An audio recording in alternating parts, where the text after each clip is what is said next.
So thank you very much for being a great audience, and welcome our authors from 20. My name is Harry Potter, and I was created by J.K. Rowling. She was born on July 31st, 1965 in Yate General Hospital. Rowling started writing when she was 6 years old. She would write fantasy stories and read them to her little sister. Rowling's teenage years were quite unhappy. Her mother was diagnosed with multiple sclerosis, and she had a strained relationship with her father. After she graduated from Exeter University, she moved to Porto, Portugal to teach English as a second language. It was there that she met Jorge Arantes, a Portuguese journalist. They fell in love and got married. Their daughter Jessica was born in 1993. After their marriage ended in divorce, Rowling moved to Edinburgh, Scotland to live near her sister. Rowling was very poor. She had a dependent child and was jobless. It was then when she started writing. The manuscript for Harry Potter and the Sorcerer's Stone was finished on an old manual typewriter. It was published by Bloomsbury Publishing House. The book won a few awards such as the Nestle Smarty Award and the British Book Award for Children's Book of the Year. Rowling remarried to Neil Michael Murray, and they have 2 children. Rowling is best known for keeping people on the edge of their seats. Out of the 7 Harry Potter books she's written, 8 movies have been made. Rowling is really inspirational. She was super poor, continued to chase her dreams, and now she's one of the richest women in the world.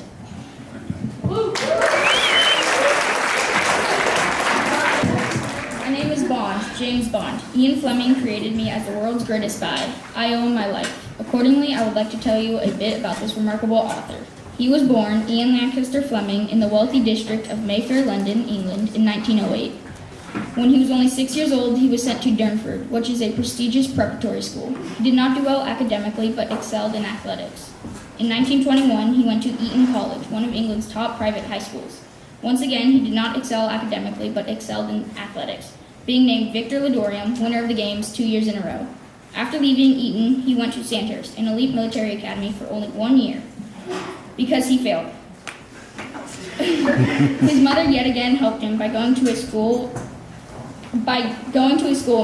in Austria run by a former British spy, in hopes of becoming a foreign officer. He failed the exams. His mother yet again helped him by getting him a job at a news agency called Reuters. Even though he did not do well academically, he was a great writer. During World War II, he joined the Royal Navy Volunteer Reserves. He was promoted to commander. Ian created and managed great spy missions. He used his real-life experiences to write his novels. I first appear in his first book, Casino Royale, published in 1953. He was married that same year. He wrote his first book because he was nervous about his upcoming wedding. I have many of Ian's own characteristics, such as my love for fast cars, booze, and cigarettes. The book was a huge success, so he continued to write more James Bond books, such as Dr. No. He wrote books every year until he died at 56 in 1964 from a heart attack.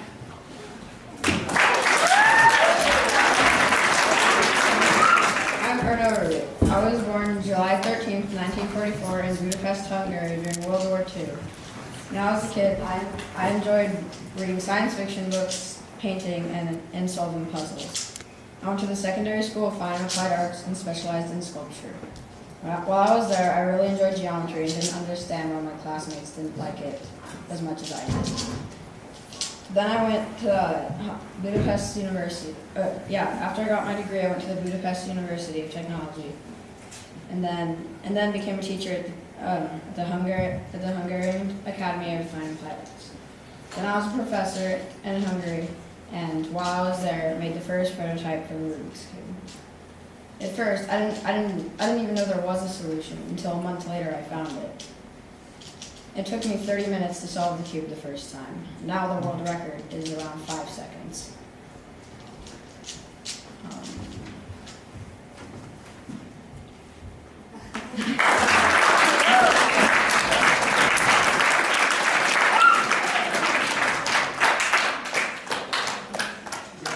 Hi, my name is Michael Jackson. I was born on August 29th, 1958, in a small house in Gary, Indiana. I was the fifth of 9 children. When I was 5, my father created a band called the Jackson 5 with me and my brothers, Jackie, Tito, Jeremiah, and Marlon. We would think performing would be fun, but my father would make us rehearse to the point of exhaustion and would become very violent if we ever messed up. In 1968, we were signed by Motown Records, and our first songs to hit the top 5 lists were I Want You Back, ABC, and I Love You So. They were some of the first songs written by African Americans to reach the top 10 charts. In 1978, we left Motown and joined Epic Records. We changed our name from the Jacksons to the Jackson 5 to the Jacksons, and released 2 hit records. When I was 17, I left the Jacksons and began my career as a solo writer and performer. In 1979, my album Off the Wall began a long and productive collaboration with producer Quincy Jones. The hits Don't Stop Till You Get Enough and Rock With You were the start of the unique rock/soul sound that appeared in my 1983 release of Thriller. This album sold 45 million copies and my career skyrocketed. It became the most popular album in the world. My albums Bad, History, Dangerous, and Off the Wall also rank in the world's best-selling albums. Soon after my Thriller video came out, I was diagnosed with the disease vitiligo. It's where the skin loses its color. A year after that, I was severely burnt during a Pepsi commercial. All my hair was gone, and I received third-degree burns.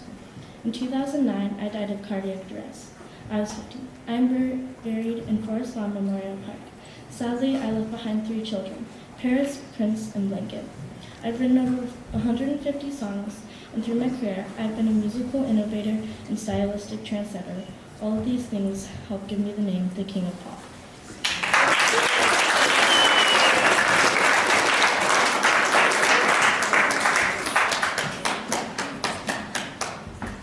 I am Sia Kate Isabel Furler, better known as Sia. I was born on December 18th in 1975 in Adelaide, South Australia. I am a singer and songwriter, and I have been singing since before I was talking. I've always craved attention, but being famous is too much for me to handle. I have battled stage fright, and I like to maintain my privacy. That's why I'm facing away from you. That is how I normally perform, especially when I'm on TV or featuring on the cover of a magazine. Both of my parents are performers. My dad, Phil B. Paulsen, is an amazing guitarist and plays for over 6 different bands. My mom, Loeen Furler, is a singer, songwriter, art lecturer, and musician. When I was 10, my parents got a divorce. When I was 13, I started doing drugs to escape my harsh reality. I published my first music in 1993 when I was 17 in my first band, Crisp, although Crisp did not do so well. My career did not actually take off until I moved to New York. That's when my song Breathe Me was played on the season finale of the popular HBO show 6 Feet Under. Literally overnight, Breathe Me became a hit. After my song was on TV, my music became so popular that I was sent on tour, although I had to cancel my tour because of my poor health after I was diagnosed with Graves' disease, an autoimmune disorder, and was suffering from depression and addiction to painkillers and alcohol. I even considered permanently retiring from touring, but now I try to limit my performances to just Charities for Dogs and LGBT, which stands for lesbian, gay, bi, and trans organizations. I have dated girls, boys, and everything in between. My first true love's name was Dan. He was killed in a traffic accident in London. Now I am married to Eric Anders Lang, who is a documentary filmmaker. Since my tour was canceled, I have written songs for some of the biggest names in music, like Beyonce, Katy Perry, Britney Spears, and many other artists. Right now, I am enjoying the most successful time of my career and dealing with fame on my own terms.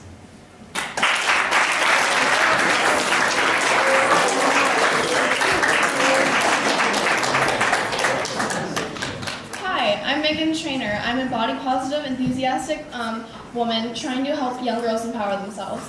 I was born on December 22nd, 1993, and I'm currently 21. My parents, Gary and Leslie Trainor, own a jewelry boutique in Massachusetts. I moved around Massachusetts with my family and my younger brother, Ryan. Moving from school to school, I always found that I was teased about my body weight. When I was 11, I found songwriting as an input for my feelings. Since then, I remember in freshman year, one guy came up to me and he said, "You'd be a lot cuter if you lost 10 pounds. This inspired one of my first acoustic albums that I produced in GarageBand called Words in the Wind. Since then, I've produced over 3 acoustic albums, and then my 4th one that came out on January 12th, called Title, has been my first big hit. I'm known for my one of my best-selling singles called All About That Bass, which inspires young kids to feel inspires young girls to feel positive about themselves. I felt that my new album title should really empower young girls because I found out that over 85% of 10-year-olds fear becoming obese fear of becoming obese because of social media.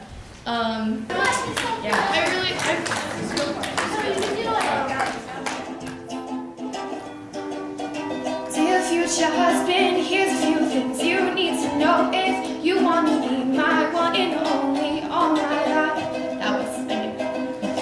Take me on a date, I deserve a bed, and don't forget the flowers every anniversary. And if you treat me right, I'll be the perfect wife, buying what you need, buying what you need.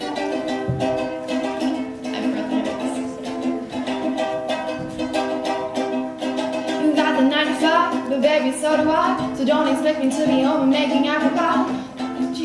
I never learned to cook, but I can write a hook. Sing along with me, sing along with me.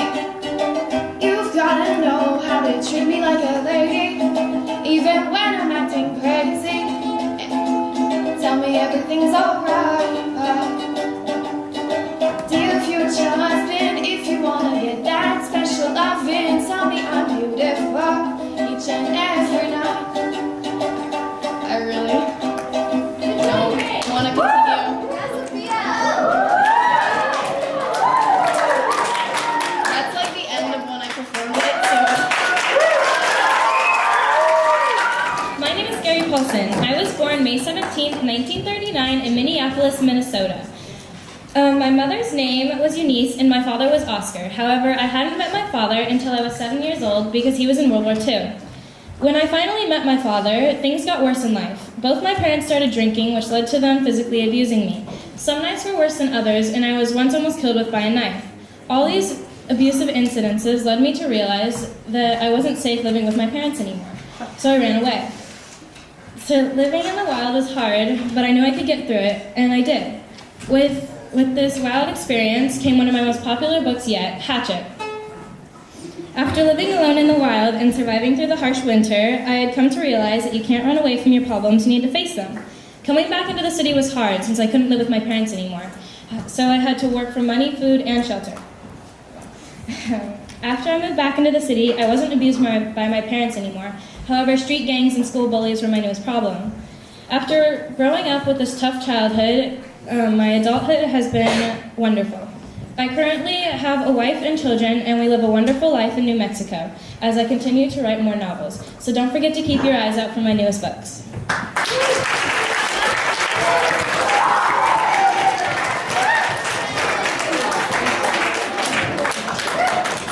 Hi, my name is James Melvin Messina. I was born December 5th, 1947 in Maywood, California. At the age of my mother is Elsie Cox, and my father is Joe Messina. Until the age of 5, me and my parents moved to Harlingen, Texas. Later that fall, my parents got divorced. My father moved back to Maywood, California. My father was After my mother got married again, she had my sister Patricia. We all called her Patty. My father was a semi-professional guitarist, and he encouraged me to start playing at the age of 5. When I began high school, I formed a band called Jim Messina and the Jesters. I was the guitar. We released an album that was in the surf music category, but sadly, right when we came out with it, the surf music was kind of ending. The name of the album was called The Dragsters. In the 1950s and 1960s, I learned more and more about being a musician. At 17, a local DJ heard me play and asked if I wanted to join him and 2 new artists. After that, I left that and worked with the Buffalo Springfield band a lot playing bass. In 1970, I focused on being a record producer, and then after that, I met Kenny Loggins and we produced multiple albums and sold over 20 million albums. Our first big hit song was called Seen You for the First Time. Another one of our very famous songs is called Hassett Poo Corner. I have 2 kids with my present wife, Michaela, Julian Joseph Messina, who is 22, and a daughter named Josie Messina, she is 8. We have lots of animals, and I even have my own recording studio.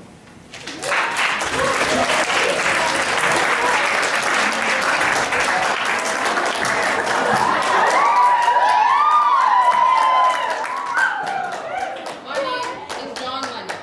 I was born on October 9th, 1940 in Liverpool, England during a German air raid. When I was 2 years old, my parents, Alfred and Julia, were separated. I lived with my mom for a few years, but it was hard for her to take care of me, so I went to live with my Aunt Mimi and Uncle George. Even though I didn't live with my mother, we still had a strong bond. She loved and taught me music. Mom died when I was 17 after being hit by a car. I went to school in Liverpool at Doverdale Primary School and later the Corey Banks High School. Corey Banks was the inspiration for my first band's name, the Coreymen. I began writing music during this time. From the time I was young, I always had a great imagination.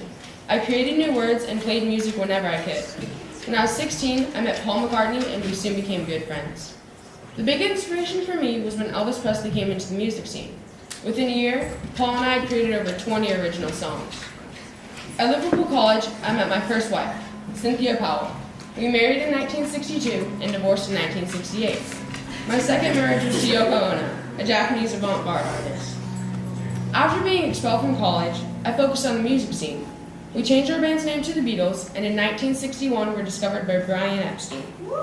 Our first single, Love Me Do, reached number 17 on the British charts. With the Beatles, I wrote and sang 309 songs, 27 of which reached number 1 in the US or UK. Our final jam session was on a rooftop in London on a cold day in January 1969. The message of my songs evolved over the years. Early on, it was about girls and love, but later I wrote more about peace. I opposed the Vietnam War. Yoko and I both felt strongly about peace and encouraged the young people to feel the same. In 1969, Give Peace a Chance was released and became an anthem for peace internationally. Despite my efforts towards peace, on December 8, 1980, I was shot in New York City by a crazed fan. People to this day still mourn my death and consider me to have been one of the greatest songwriters of all time. Thank you.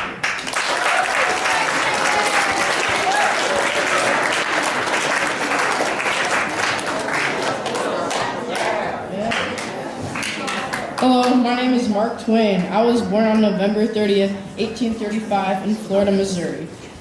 I was born the same day as Halley's Comet was in the skies, which comes once every 74 years. My parents were Jane Clemens and John Marshall, and I had 6 siblings: Orion, Henry, Pamela, Margaret, Benjamin, and Pleasant Clemens. I moved to Hannibal when I was 4 years old, and we were forced to move out of that house because of poverty, and my family stayed above a drugstore in exchange for my mother's cooking skills. My father died when I was 10 years old, and I started to work for my brother's newspaper company, and I made comic strips and even edited his newspapers when I was 11 years old. I became a riverboat pilot, and I changed my name to Mark Twain, which is a phrase that riverboat captains use when the water in the Mississippi is 2 fathoms deep or 18 feet deep. I started silver mining, and I headed to Carson City, Nevada by stagecoach, but with no luck silver mining, I went to San Francisco and heard the Jumping Frog store in Calaveras County. I married Louise Langdon from Elmira, New York, and we had a son, but he sadly died during his birth. And we then moved to Hartford, Connecticut, and had a daughter, Susie and Clara. In 1869, I published my first book, The Innocent Abroad. I then published a celebrated Jumping Frog of Calaveras County. My most famous book I published was The Adventures of Huckleberry Finn. I then published Life on the Mississippi and The Adventures of Tom Sawyer. In all, I wrote 28 books and numerous short stories. 3 years later, I got a Master of Arts degree from Yale University, even though I did not attend school after elementary. A couple years later, I got serious heart problems, and I died April 21st, 1910, and I was buried at Woodlawn Cemetery in Elmira, New York. Coincidentally, I died the same day Halley's Comet was in the skies once again for the first time since I was born.